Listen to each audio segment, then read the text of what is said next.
서면으로 보실 수 있으니까 이거 그냥 꺼주세요. 그냥 저한테 바로 그냥 눈을 쏘니까 보이시죠? 저한테 바로 눈을 쏘니까 하나도 안 보이세요? 편안하게 그냥 말씀 나누듯이 짧게 한 3-40분 정도 저희한테 주어진 시간이 12시 정도까지 쓰는 거니까요. 제가 한 11시 50분 정도까지 질의응답까지 좀 하는 걸로 해서 시간 좀 사용하도록 하겠습니다. 전남 화수는 처음인데 전남은 작년에 참 많이 다녔던 것 같습니다. 여기 또 낯익은 분들도 몇 분 많이 계세요. 광양, 장성, 구례, 곡성, 해남, 영암, 영광 등등 해가지고 제가 좀 많이 다녔었는데 그때 뵀던 분들 있어서 특별히 더 반갑고요. 더 반가운 건 뭐냐면은 작년에 코로나 온 이후에 지금 최초의 자리인 것 같아요. 최초의 자리라고 하는 의미가 뭐냐면은 옆에 한번 이렇게 보세요. 바로 옆에 이렇게 닿을 수 있을 거리에 사람들하고 앉아본 지가 언젠지. 저는 지금 이런 강연이 처음인 것 같습니다. 한 작년 올해 2년 동안은 가면은 이제 띄엄띄엄 이제 앉아가지고 코로나 시대 때 좋았던 거 하나 있었어요. 뭐냐면 모두가 다 CEO나 의장석 같은 거 하나씩 다 받아서 널찍널찍하게 그렇게 현장 강연을 하고 했는데 그게 좋으세요? 그래도 이렇게 좀 반가운 얼굴도 직접 좀 살 부대끼면서 만나서 앉아 계신 게 좀 좋으세요? 지금이 좋으세요?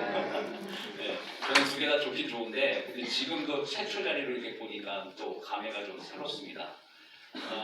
오늘 이렇게 밀집된 자리에서 하고 그래도 또 마스크는 다 쓰고 계시고 저 앞에 있어서 거리가 충분하니까 마스크 벗으면 좋겠는데 서울에서 온 놈이니까 그냥 쓰고 하겠습니다. 조심스럽게.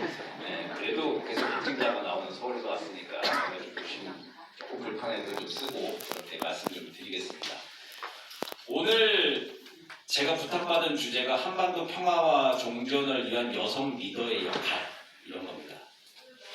제목을 이제 협의하고 조정하다가 또 여성 자문위원님들 오시니까 여성 리더의 역할 이제 이렇게 붙긴 했습니다만 별로 이렇게 크게 중요하거나 부질없는 제목인 것 같기도 해요. 평화를 이야기하는데 여성 역할 따로 있고 남성 역할 따로 있고 그러겠습니까? 이 평화라고 하는 게 공기와 같은 거잖아요. 우리가 지금 마스크 쓰고 있고 좀 답답하긴 해도 그래도 지금 우리가 그나마 좀 괜찮은 공기에 숨을 쉬고 있죠. 공기라고 하는 거의 특성이 어떤 겁니까?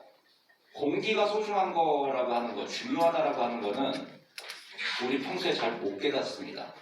언제 공기가 참 중요하다, 필요하다라고 하는 걸 깨닫게 됩니까? 공기가 탁해지거나 공기가 없어져서 죽기 직전에 그때 돼서야 이제 공기가 정말 소중하다라고 하는 걸 알게 되죠. 평화라고 하는 게 이제 그런 것 같습니다.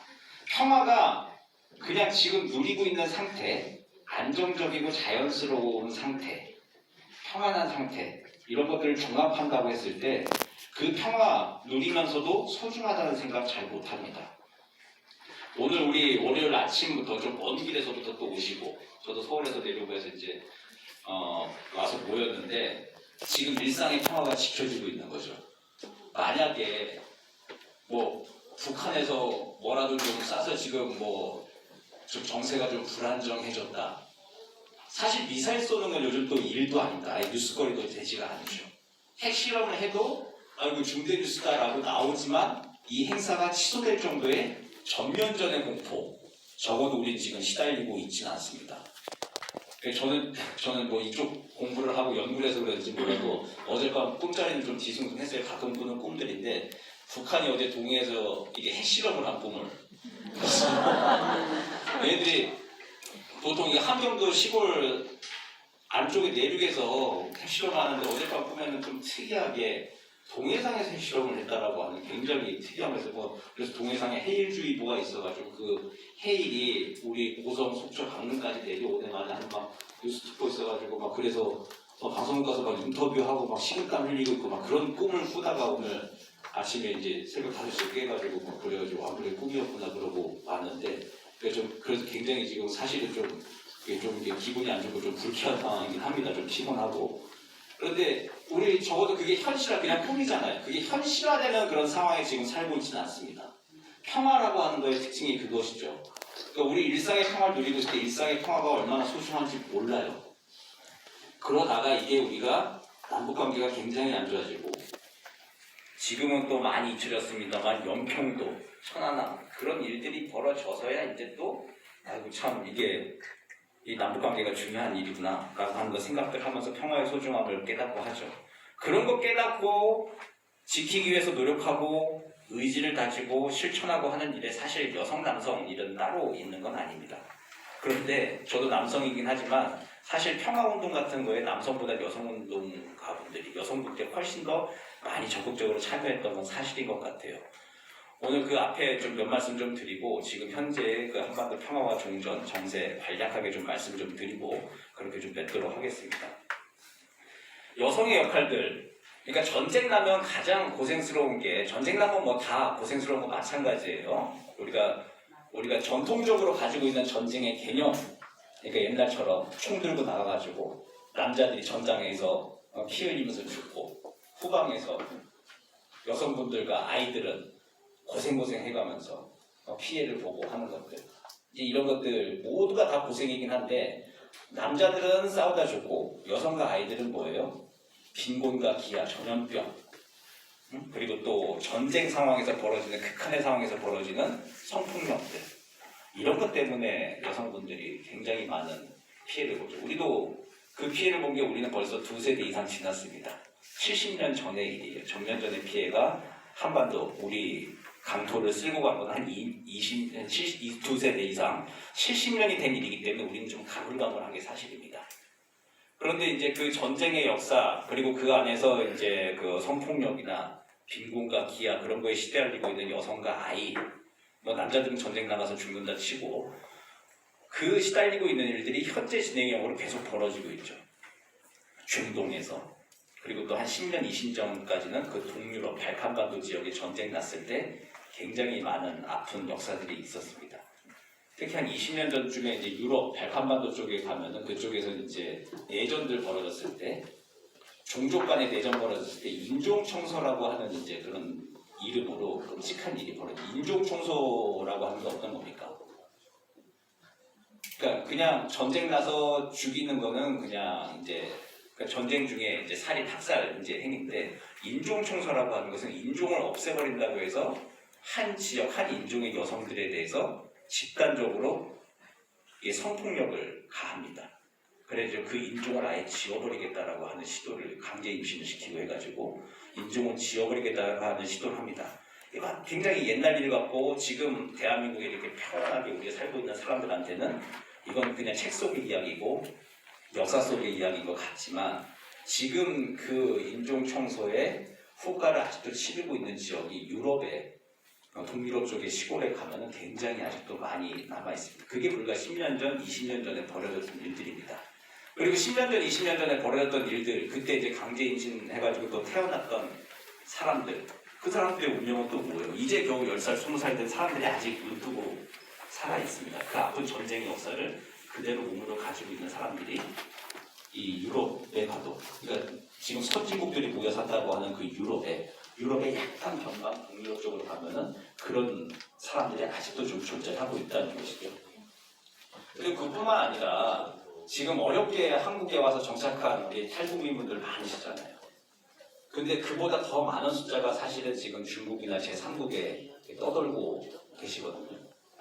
그런 분들 중에 북으로 돌아가지도 못하고 남으로 오지도 못하고 그냥 있는 그 자리에서 강제 임신되며 강제 결혼해가지고 그냥 거기에 살고 계신 그런 분들도 상당수 많이 보고가 되고 있어요.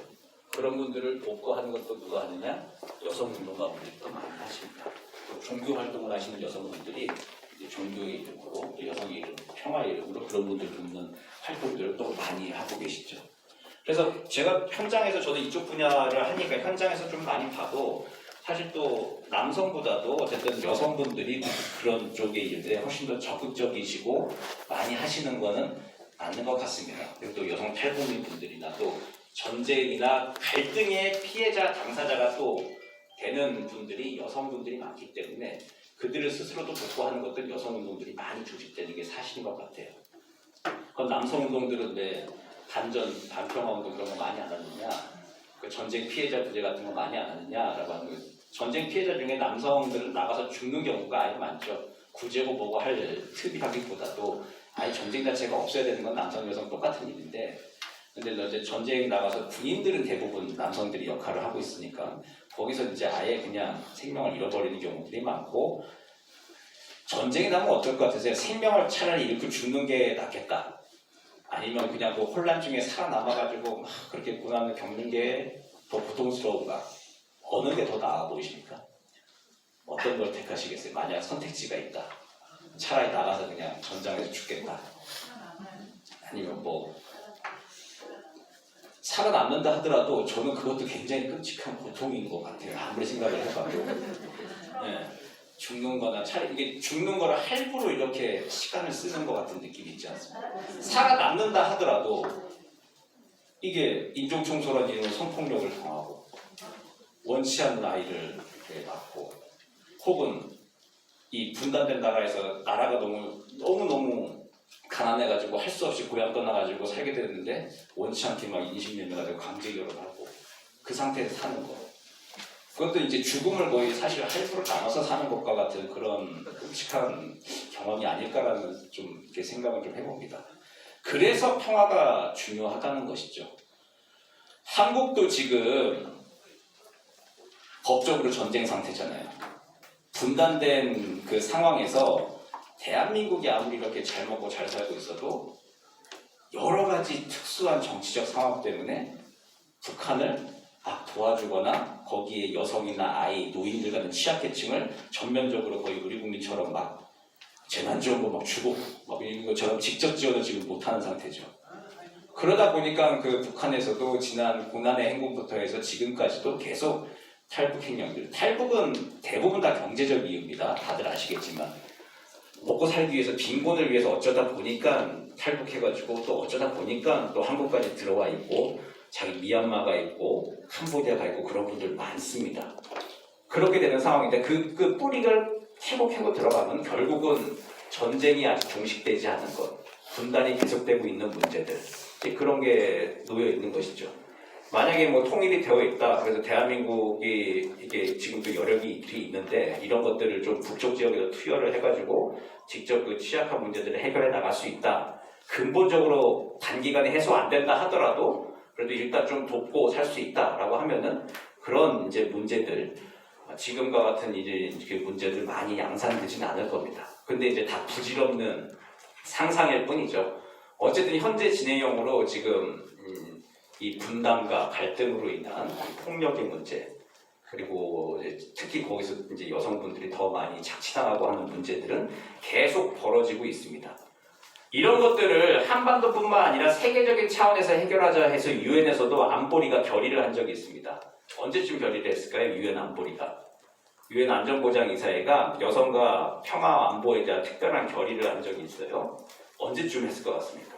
유엔의 역사가 1945년부터 해서 길잖아요, 지금. 이제 70년 이상의 긴 역사가 있는데 그 여성의 평화, 여성 평화 안보에 관련된 특별한 결의를 한 게 있어요. 이제 그게 언제쯤 유엔의 긴 역사에서 언제쯤 돼서 나왔을까요? 이게 2000년도에 돼서 나왔습니다.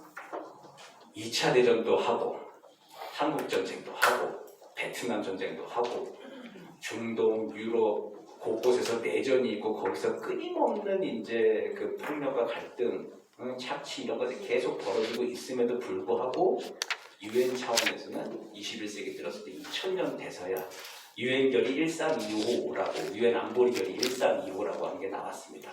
그러니까 거기에 맞춰가지고 이제 어쨌든 여성 평화 안보에 대해서 전 세계적인 국가별 행동 지침들 만들어서 집행하고 정책을 펴자라고 하는 그런 운동들을 막 하고 있죠. 대부분의 유엔 회원국들이 거기에 동참을 하고 있고 우리도 굉장히 적극적인 행동을 하는 나라 중에 하나입니다. 적극적인 행동을 하는데 정부만 하느냐, 그게 아니라 그 해당 국가의 정부와 시민사회, 민간 협력기구들 그런 것들이 다 같이 들어가고 하는데 민주평통이 우리나라의 그 협력기구들이 중요한 역할을 하고 있습니다. 그래서 민주평통 여성위원회가 굉장히 중요한 역할을 하는 거예요.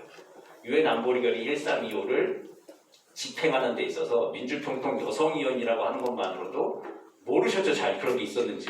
그런데 민주평통 여성위원이라고 하는 것만으로도 거기에 자동적으로 어쨌든 동참하고 행동하고 있는 그런 넓은 의미의 멤버십을 벌써 가지고 계신 겁니다. 오늘부로 이제 그거를 좀 자각을 하시고 아 그런 게 있구나. 그게 한반도뿐만 아니라 전 세계 차원에서 이 전쟁의 피해에서 여성들, 그래 여성 피해뿐만 아니라 이게 모든 인간의 피해인 거죠. 그거를 회복하고 복구하는데 역할을 하는데 내가 지금 동참을 하고 있고 이런 것들에 대해서 한 번이라도 생각하고 주변에 한 번이라도 얘기하는 거 그런 것 자체가 다 캠페인이 되는 겁니다. 무슨 뭐 대단하게 어느 날 딱 날 잡아서 그때 나와서 이렇게 뭐 피켓팅을 하고 뭘 써내고 막 그렇게 해야만 뭔가 거창한 걸 하는 건 아니고요. 거기에 대해서 내가 멤버십이 넓게 보면 있구나. 민주평통 여성위원으로서 지금 그 유엔 안보리 결의 1325를 집행하는데 중요한 기관으로 참여하고 있는 민주평통의 내가 일원이구나. 그것들을 알고 주변에 알리고 홍보하는 것만으로 해도 일단은 아주 굉장히 좀 중요한 첫걸음이라고 생각을 합니다.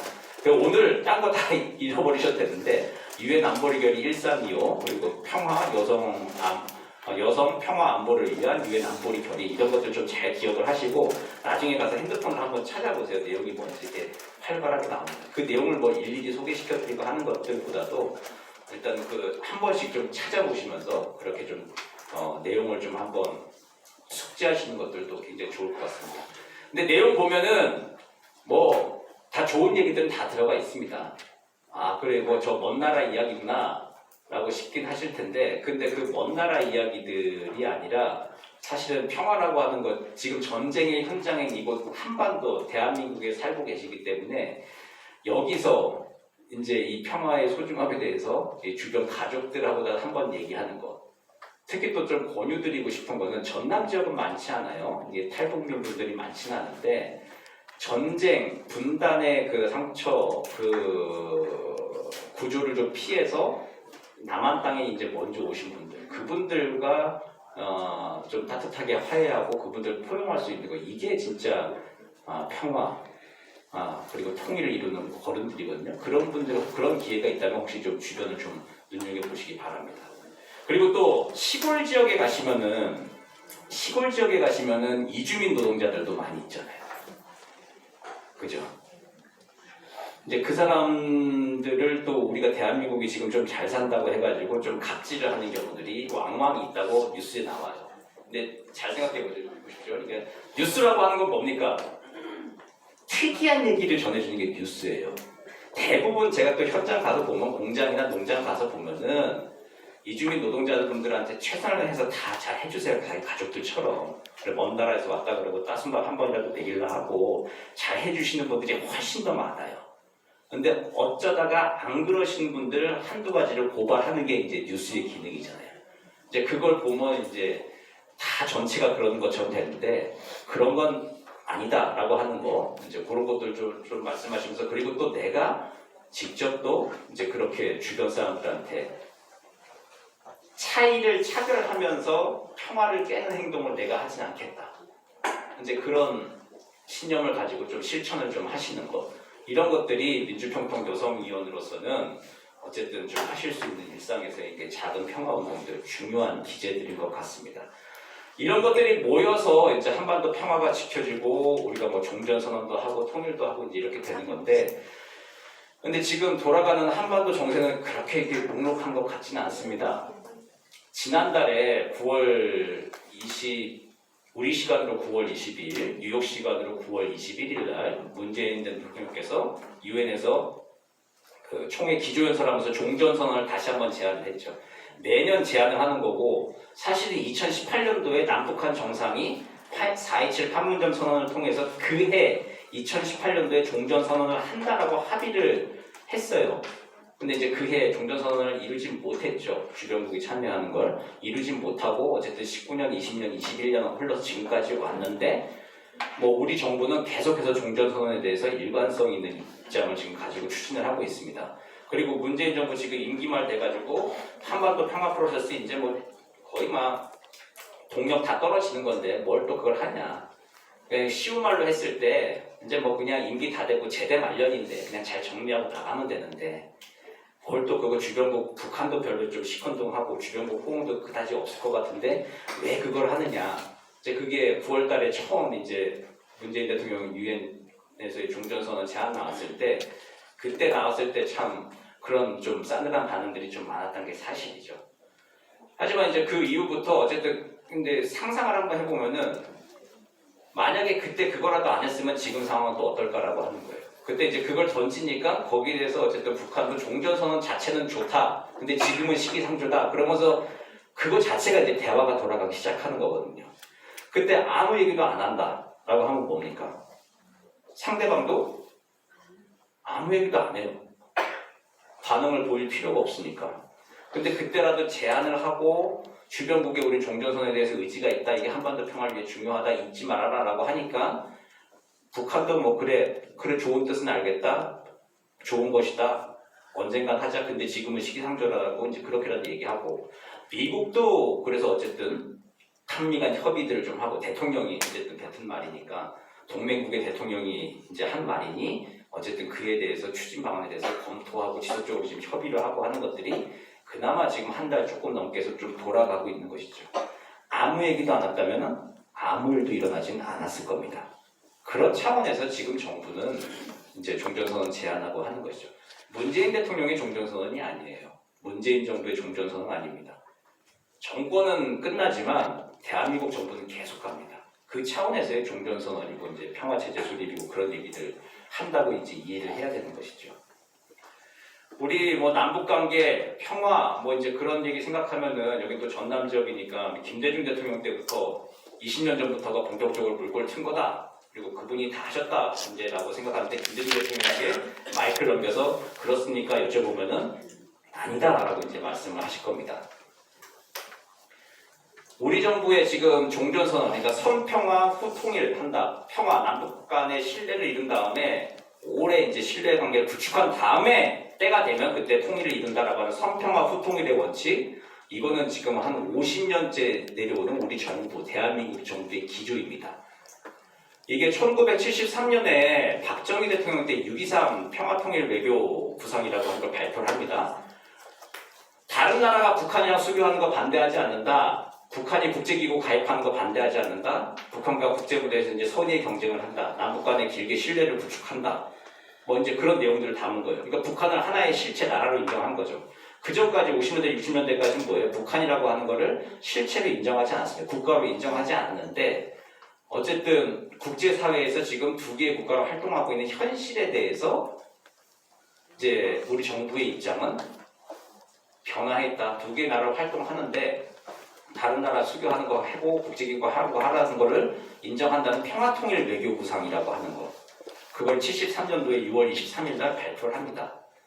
그리고 그때부터 북한 문제에 대해서 우리 정부는 계속 어쨌든 북한에 대해서 단절, 고립, 폐쇄가 아니라 어쨌든 너네하고 경쟁한다. 개입한다. 관여한다. 그러면서 또 포용하면서 국제사회에서 간다. 이제 이런 기조가 그때부터 나온 겁니다. 그 기조 지금 50년째 안 변하고 계속하고 있습니다.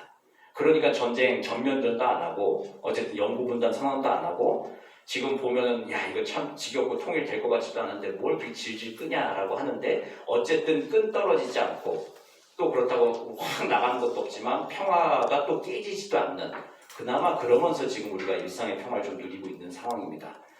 1974년도에 선평화 후통일 원칙이라고 하는 걸 그때 또 박정희 대통령이 광복절 경축사 얘기를 해가지고 그때 선평화 후통일 원칙이 확립이 되고 지금 한 50년째 오는 거거든요. 전두환 대통령 때, 전두환 씨죠. 대통령이 아니죠. 전두환 씨 때 그때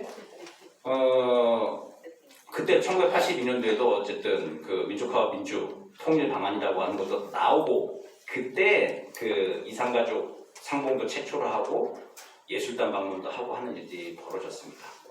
버마 아웅산 묘소 폭파 테러 이런 거 생각하면 할 수가 없죠. 전쟁을 해도 이가 갈리도 이제 시원치 않은 판인데 그럼에도 불구하고 이 선평화 후통일의 원칙이라고 하는 건 지켜졌어요. 89년도 노태우 정부 때 한민족 공동체 통일 방안이라고 하는 게 최초로 나옵니다. 그 공존 공용 남북 연합 통일국가라고 하는 우리 정부의 공식적인 통일 방안이 그때 나왔어요. 그리고 그게 94년도에 김영삼 대통령 때 민족공동체 통일 방안으로 조금 살짝 바뀝니다. 민족공동체 통일 방안은 뭐냐? 화해협력, 남북연합, 그리고 통일국가라고 하는 3단계 통일 방안입니다. 노태우 정부 때나 김영삼 정부 때 다 뭐예요? 공정공영 남북연합, 화해협력 남북연합, 이게 다 선평화 과정입니다. 선평화 한 다음에 후통일을 하겠다라고 하는 원칙 계속 유지가 됐습니다. 그리고 드디어 이제 우리의 김대중 대통령 들어섰을 때 김대중 정부 당시에 대북정책 명칭 기억나시죠? 그렇죠. 여기 전남이니까 바로 나오는군요. 햇볕정책, 포용정책 나오죠. 근데 그거는 별명이었어요. 공식 정보 문서에서 공식 쓰는 대북정책의 명칭은 화해협력정책이었습니다. 민족공동체 통일방안의 기조를 유지한다는 거죠. 정부 차원에서. 화해협력, 남북연합, 통일국가가 우리 정부의 공식 통일방안인데 그 첫 단계인 화해협력을 공식화시키겠다, 제도화시키겠다, 안착시키겠다라고 하는 김대중 정부의 의지였습니다. 그래서 대북정책 명칭 자체가 대북 화해협력 정책이었습니다. 근데 별칭이 이제 그전과는 패러다임이 좀 다르다 보니까 이제 햇볕 정책, 푸른 정책 이런 것들이 좀 나왔던 건데, 근데 뭐 패러다임이 좀 달랐다 하더라도 어쨌든 본질적인 내용은 계속 좀 이어져 내려왔던 거예요. 그리고 또 뭐 여긴 전남이니까 제가 이런 말씀 드려도 이제 뭐 지역색이 있구나 뭐 이제 그런 얘기 안 하실 건데, 김대중 대통령 얘기를 한 말씀 좀 더 처음 하나 하자면은 김대중 대통령 야당 시절 70년대부터 본인의 통일 방안 구상이 있었습니다. 연합, 연방, 통일국가라고 하는 자신의 김대중의 3단계 통일론이 있었어요. 대통령이 되면은 그거 하고 싶겠어요? 안 하고 싶겠어요? 그 전임 YS 그때 만든 민족공동체 통일방안, 화해협력, 남북연합, 통일국가 그거나 뭐 연합, 연방 하다가 통일국가 하는 건 어쨌든 통일하자는 건데 그 정부 공식 통일방안 또 바꾸고 싶겠어요? 안 바꾸고 싶겠어요? 안 바꾸셨어요. 근데 그분 정부의 기조를 유지합니다. 김대중 정권은 5년이지만 대한민국 정부는 계속한다. 그 역사적 철학이 분명하셨던 분인 거죠. 그래서 본인 정부의 대북 정책도 우리 정부 민족공동체 통일방안 전임 정부에 만들어진 거 첫 단계 화해협력 정책이라고 하는 걸 그대로 갖다 쓰게 됩니다. 그렇기 때문에 2000년대 이후에 어쨌든 정권, 이게 보수, 진보 약간 왔다 갔다 하더라도 우리 정부의 평화통일 정책이라고 하는 거, 대북 정책이라고 하는 게 그 근간을 유지할 수 있었다고 저는 생각은 합니다. 그때 그렇게 한번 하고 다음에 이제 노무현 정부 들어섰을 때는 이제 대북 화해협력 정책을 조금 더 업그레이드해서 남북 관계에서 평화 개념이 머무르는 게 아니라 조금 더 넓은 차원, 동북아 차원에서 평화 번영을 논해보자라고 한 얘기가 그때부터 나옵니다. 그래서 노무현 정부 때 평화 번영 정책, 그래서 남북 간이 그 틀에서 서로 신뢰 구축한 다음에 이제 통일을 또 논의해보자라고 한 얘기로 가고, 그리고 이명박 정부 때 싸운 기업밖에 없지만 사실 이명박 정부 초기에 대북 접촉을 하기 위해서 굉장히 많은 노력들을 했습니다. 그리고 이명박 정부 때도 대북 정책의 공식 명칭은 상생 공영의 대북 정책이었어요. 그리고 박근혜 정부 때도 한반도 신뢰 프로세스라고 하는 걸 이야기를 했습니다. 그리고 또 통일은 대박이다라고 하는 이야기가 있었죠. 그걸 이제 최순실이 했다라고 해가지고 이제 좀 뭐 실체가 없는, 어차피 의지가 없는 내용이라서 뭐 그냥 동력은 별로 이렇게 잊지 못했습니다만은 어쨌든 정부의 기조가 흔들린 적은 없었습니다. 전쟁 불사 영구 분단 얘기한 정부가 없었어요. 그리고 지금 문재인 정부 한반도 평화 프로세스 얘기하고. 근데 들어보시니까 역사가 50년 이상 우리 정부 기조 바뀌지 않았죠. 바뀌지 않은 기조인데 대통령이 임기 좀 이제 나가다 정리하고 나간다고 제대만 이런 군인처럼 그냥 떨어지는 낙엽도 조심하면서 아무것도 안 한다. 그게 사실은 직무유기입니다. 거기에 대해서 이제 우리가 책임을 물어야 될 건데, 근데 지금 현 정부는 어쨌든 현 대통령은 그 직무, 그 책임을 방기하지 않고 어쨌든 사람들이 약간 좀 사실 좀 이렇게 속된 표현을 좀 하면 카메라 없죠. 네. 속된 표현으로 하면 좀 바보 아니야? 뭐 이제 그렇게까지 사실 미국 사람들은 그렇게까지 얘기를 합니다. 되지도 않을 얘기를 왜 하느냐? 한국은 왜 되지도 않을 얘기를 하느냐? 라고 하는 얘기를 해요. 다른 나라 국제 세미나 같은 데서 제 아는 외국 학자들 얘기해보면 친한 친구들이 얘기하면 왜 그러냐? 이렇게 되지도 않을 거.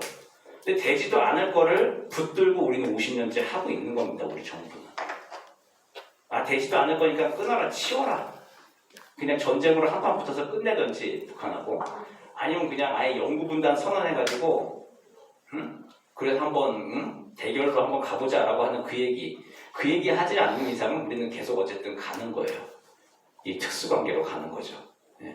근데 요즘 이 특수관계에 대해서도 많은 말들이 좀 있습니다. 저도 그 부분에 대해서 굉장히 고민이 있고 좀 연구를 많이 하는 편인데, 특수관계라고 하는 게 뭐냐? 남북한은 통일을 지향하는 특수관계라고 하는 거예요.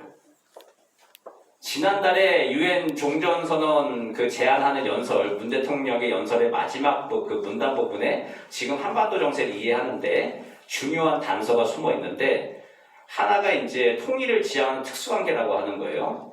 그러니까 그때 연설 내용이 올해로 이제 유엔에 가입한 지 30년이 됐다. 30년 전에 유엔에 가입해서 남북한은 서로가 두 나라라고 하는 걸 인정했다. 그렇죠? 대한민국과 조선민주주의 인민공화국이잖아요. 이거는 국제관계 보편성에서 보면은 그냥 보편관계예요. 그냥 두 개의 나라인 거는 이 빼박인 사실입니다. 다른 나라 봤을 때 두 개의 나라지 절대 니네가 한 나라다, 뭐 통일을 지향하고 하는 건 니네끼리 하는 거고, 우리가 봤을 때는 그냥 북한과 남한 따로 있는 거예요. ROK와 DPRK가 따로 있다. 외국인들은 다 그렇게 인식을 합니다. 두 나라라고 하지만 이게 결코 분단을 영속하기 위한 선언은 가입은 아니었다. 이게 이제 우리의 특수관계라고 하는 거죠. 통일을 지향하는 특수관계. 이 하에서 평화공존을 하면서 서로 신뢰하고 협력해 나가면서 통일을 이루어 나가기 위한 노력을 한다라고 하는 게 이게 연설의 이제 요지였습니다. 그런 거 놓고 봤을 때 여기서 나오는 게 뭐냐면 남북관계 특수성이라고 하는 거하고 국제관계 보편성, 이게 대립하는 게 나오죠. 국제관계 보편성은 남북한은 그냥 국제사회에서 두 개의 나라라는 거예요. 전 세계 어느 사람들이 다 봐도 남북한은 지금 두 개의 나라입니다. 니네 코리안 피플이 한 민족이었다는 거는 그냥 역사의 사실이고, 외국의 국제사회에 이제 다른 나라 사람들 입장에서 봤을 땐 하나도 중요하지 않은 겁니다. 우리 앵글로색슨족이 무슨 뭐 같은 민족이었다, 라틴족이 같은 민족이었다, 그러니까 뭐 미국, 영국, 뉴질랜드, 캐나다, 너네 호주 통일해라, 그 얘기 해요? 안 하죠. 그들은 그냥 친하게 지낼 뿐이죠. 통일하는 얘기 안 해요. 게르만족, 너네 한 뿌리인데 독일과 오스트리아, 독일과 스위스 왜 통일 안 하느냐, 그 얘기 물어보니까 그러진 않죠. 독일에서 오스트리아나 스위스랑 통일하자, 그 얘기하면 잡혀갑니다. 나치라고 잡혀가요, 실제로. 옛날에 그 통일하려고 유럽 통일 전쟁을 했던 거니까 잡혀갑니다. 그건 거의 전범, 이게 그 정치범처럼 해서 잡혀갑니다. 그런데 그 똑같이 외국 사람들도 코리안 피플 너네 왜 통일 안 하냐, 그거 안 물어봐요. 궁금해하긴 하는데 왜 통일 꼭 해야 된다고 그렇게 안 합니다. 그 통일 꼭 하자라고 하는 거는 우리만 얘기를 하는 거예요. 그게 이제 남북관계 특수성이죠. 뭐냐, 91년도에 남북한 유엔 가입한 지 올해 30년이지만 동시에 또 뭐가 30년이냐, 남북 기본합의서 30년이에요. 91년도 12월 13일 날 남과 북 사이의 화해와 불가침 및 교류협력에 관한 합의서, 남북 기본합의서를 만들었습니다. 그 서문에 남과 북 사이의 관계를 분단 이후에 최초로 합의해서 규정을 합니다.